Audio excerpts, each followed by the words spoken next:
നേരത്തെ ചോദിച്ച നമ്മുടെ ഈ ഇടപാടുകാരുടെ കാര്യം പറയാം. ഇതുവരെയുള്ള കേസുകളിൽ മുഴുവൻ ഏറ്റവും ഒടുവിലെന്ന ഒരു മാസം പോകുന്ന കേസ് വെച്ച് ബാക്കി എല്ലാത്തിനകത്തും നഷ്ടപ്പെട്ട മുഴുവൻ തുകയും ഇടപാടുകാർക്ക് നൽകിയിട്ടുണ്ട് സാർ. നേരത്തെ ചോദിച്ച ചോദ്യം മുഴുവൻ നൽകിയിട്ടുണ്ട്. അതിനകത്ത് നൽകുമെന്നല്ല, നൽകിയിട്ടുണ്ട് സാർ. അതിനകത്ത് യാതൊരു സംശയമില്ല സാർ. ഈ സിസ്റ്റത്തിനകത്ത് കുറച്ച് നമ്മുടെ ട്രഷറി സിസ്റ്റം വളരെ പഴയ സിസ്റ്റമാണ് ആയിരുന്നു. അതിനകത്ത് വലിയ മാറ്റം ഉണ്ടായിട്ടുണ്ട്. ഇപ്പോൾ ഓൺലൈനായിട്ട് ബാങ്കിൽ നടക്കുന്ന എല്ലാ കാര്യവും നമുക്ക് പരിമിതിയുണ്ട്. കാരണം സെൻട്രൽ ഗവൺമെൻറ്റിൻ്റെ റിസർവ് ബാങ്കിൻ്റെ അനുവാദം വേണം.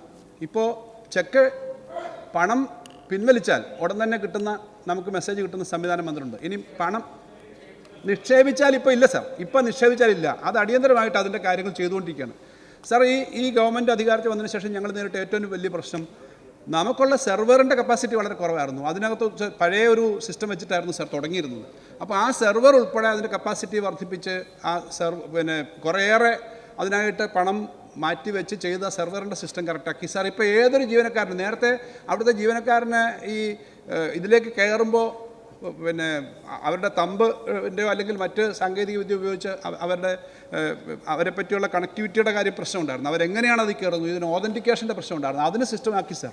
ഇനിയിപ്പോൾ നമ്മൾ ഓൺലൈനായിട്ട് ബാക്കി ചില കാര്യങ്ങൾ കൂടി വരാനുണ്ട്. അതിനകത്ത് ഇപ്പോൾ പറഞ്ഞ ബാങ്കുകളുമായി ബന്ധപ്പെട്ടിട്ട് ചെയ്യുന്ന ആളുകളുമായി ചേർന്നിട്ട് തന്നെ അല്ലെങ്കിൽ വലിയ അത്തരം കമ്പനികളുമായി തന്നെ ചർച്ച ചെയ്ത് കുറച്ചുകൂടി നമ്മൾ ഇതിൻ്റെ വിശ്വാസ്യത വർദ്ധിപ്പിക്കും. എന്തായാലും കൃത്യമായി ഇതിൻ്റെ അടിസ്ഥാനത്തിൽ കൂടുതൽ കൃത്യമായി എല്ലാ സ്ഥലത്തും ഒന്നുകൂടി എല്ലാ ട്രഷറികളിലും ഒന്നുകൂടി ഇൻസ്പെക്ഷൻ നടത്താനും സാധാരണ നടത്തുന്ന റുട്ടീൻ ഇൻസ്പെക്ഷൻ അല്ലാതെ തന്നെ നടത്താനും തീരുമാനിച്ചിട്ടുണ്ട്. 2 മാസത്തിനകം ആ കാര്യങ്ങൾ നടപടിക്രമം പൂർത്തീകരിക്കും സാർ. ഈ എന്തെങ്കിലും ഒക്കെ എവിടെയെങ്കിലും ഒറ്റപ്പെട്ട സംഭവങ്ങളുണ്ടെങ്കിൽ കണ്ടുപിടിക്കേണ്ടതുണ്ട് സാർ.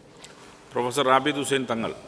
സാർ, സാമ്പത്തിക ഇടപാടുകൾ നടത്തുന്നിടത്ത് സംസ്ഥാനത്തിൻ്റെ ഏറ്റവും വിശ്വാസ്യതമായ ഒരു മേഖലയാണ് ട്രഷറി എന്നാണ് നമ്മളൊക്കെ കരുതുന്നത്. സാർ, അവിടെ ഇത്തരം സാമ്പത്തിക ക്രമക്കേടുകൾ നടക്കുന്നത് പ്രയാസകരമാണെന്ന് പറയേണ്ടതില്ല.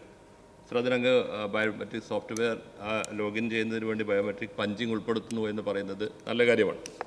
സാർ, ഞാൻ ഉദ്ദേശിക്കുന്നത് ഇവിടെ ഇപ്പോൾ തൊട്ടടുത്ത് കഴക്കൂട്ടം ട്രഷറികളിലടക്കം നടന്ന തിരിമറികളിൽ ജോലി ചെയ്യുന്ന ഉദ്യോഗസ്ഥ നിരപരാധിയായ ആളുകൾ വരെ അതിൽ ഉൾപ്പെട്ടിട്ടുണ്ട് എന്നാണ് അറിയാൻ കഴിയുന്നത്.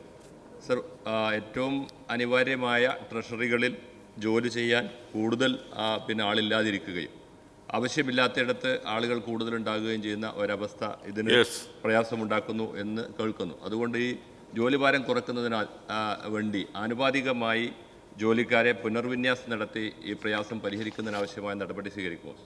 Yes minister. തീർച്ചയായിട്ടും സാർ. അങ്ങനെ ഏതെങ്കിലും സ്ഥലത്ത് ആളുകൾ ഇല്ലാത്തൊരു പ്രശ്നം അങ്ങനെ വകുപ്പിൻ്റെ കാര്യത്തിൽ കാര്യമായി ശ്രദ്ധപ്പെട്ടിട്ടില്ല. എങ്കിലും അങ്ങയുടെ ചോദ്യത്തിൻ്റെ അടിസ്ഥാനത്തിൽ ഏതെങ്കിലും സ്ഥലത്ത് അങ്ങനെ ഒരു പ്രശ്നങ്ങളുണ്ടെങ്കിൽ നോക്കാം എന്ന് മാത്രമല്ല, സ്ഥിരമായി ചില സ്ഥലത്ത് ഇരിക്കുന്ന ആളുകളുണ്ട് ദീർഘകാലം. അത് അവരുടെ സൗകര്യങ്ങൾക്കൊക്കെ അനുസരിച്ചായിരിക്കും അവരുടെ യാത്രാ സൗകര്യം, വീട്ടിലെ സൗകര്യം. പക്ഷേ അത്തരം കാര്യങ്ങളിലും ഒന്നുകൂടെ ഒരു പുനഃപരിശോധന നടത്താം. കാരണം സ്ഥിരമായിട്ട് അവിടെ തിരുന്നിട്ട് എല്ലാ കാര്യവും മനസ്സിലാക്കി സാർ, ഇത് വളരെ മരിച്ചുപോയ ഒരാൾ 3 വർഷം 2 വർഷം ഇടപെടുന്നില്ലെങ്കിൽ അത്തരം ആളുകളെ നോക്കി കണ്ടുപിടിച്ച് ചെയ്യുന്ന ചില പ്രശ്നങ്ങളാണ് നമ്മുടെ ശ്രദ്ധ വന്നത്. അപ്പോൾ അത്തരം കാര്യങ്ങൾ നോക്കി കൃത്യമായ നടപടി എടുക്കും സാർ. ഈ പറഞ്ഞ കാര്യങ്ങളും ജീവനക്കാരുടെ പുനഃക്രമീകരണം അടക്കമുള്ള കാര്യങ്ങളെ സംബന്ധിച്ച് പരിശോധിക്കും സാർ. ശ്രീ AK മഷ്റഫ് ചുമതലപ്പെടുത്തിയ പ്രകാരം ശ്രീ NA നെല്ലിക്കുന്ന്. സാർ, നമ്മുടെ ട്രഷറികളിൽ വലിയ തട്ടിപ്പുകളാണ് നടക്കുന്നത്. പക്ഷേ വൻ സ്രാവുകൾ രക്ഷപ്പെടുന്നു, സാധാരണ ജീവനക്കാരാണ് കുടുങ്ങുന്നത്. ഇപ്പോൾ 2020 വഞ്ചിയൂർ സബ് ട്രഷറി കേസുകളിലൊക്കെ നമ്മൾ കണ്ടത് അതാണ്. സാർ, ഈ കമ്പ്യൂട്ടർ വൽക്കരണത്തിന് ശേഷവും ഇത്തരം തട്ടിപ്പുകൾ നടക്കുന്നു എന്നതാണ് നമ്മെ എല്ലാവരെയും സങ്കടപ്പെടുത്തുന്നത്. സാർ, നമ്മുടെ സോഫ്റ്റ്വെയർ പഴയതാണ്, അതുപോലെ തന്നെ കണക്കുകൾ ഒത്ത് നോക്കുന്നില്ല. ഉത്തരം പറഞ്ഞു. സാറിനും എനിക്കും ട്രഷറികളിൽ അക്കൗണ്ട് ഉണ്ട് സാർ. ഇത് എൻ്റെ പാസ്ബുക്കാണ് സാർ.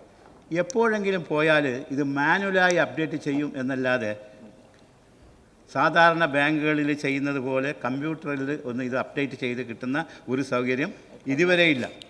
അതാണിപ്പോൾ നമ്മുടെ KP മജീദ് സാഹിബ് ഇവിടെ സൂചിപ്പിച്ചത്. അപ്പോൾ ഇതൊക്കെ ഒന്ന് പരിഷ്കരിക്കേണ്ട കാലം അതിക്രമിച്ചിരിക്കുന്നു. വല്ല നടപടിയും സ്വീകരിക്കുമോ? Yes minister. സാർ, മാനുവലായി അങ്ങനെ പാസ്ബുക്ക് എപ്പോഴും എൻ്റർ ചെയ്യുന്ന കാര്യമല്ല. ഇപ്പം മാനുവൽ അല്ലാതെ തന്നെ ചെയ്യുന്നുണ്ട് സാർ. എന്താണ് അങ്ങയുടെ പാസ്ബുക്കിന് സംഭവിച്ചതെന്നുള്ള ശ്രദ്ധിക്കാം. അല്ല, ഞാൻ പറഞ്ഞത് ചിലപ്പോൾ ഈ എന്തായാലും തിരുവനന്തപുരത്തൊക്കെ മാനുവൽ അല്ലാതെ തന്നെ ചെയ്യുന്നുണ്ട്. ഞാനത് നോക്കാം സാർ. ഏതെങ്കിലും ഇപ്പോൾ ഉള്ളതുണ്ടെങ്കിൽ മാനുവൽ അതിൻ്റെ സിസ്റ്റം ആയിട്ടുണ്ട് സാർ.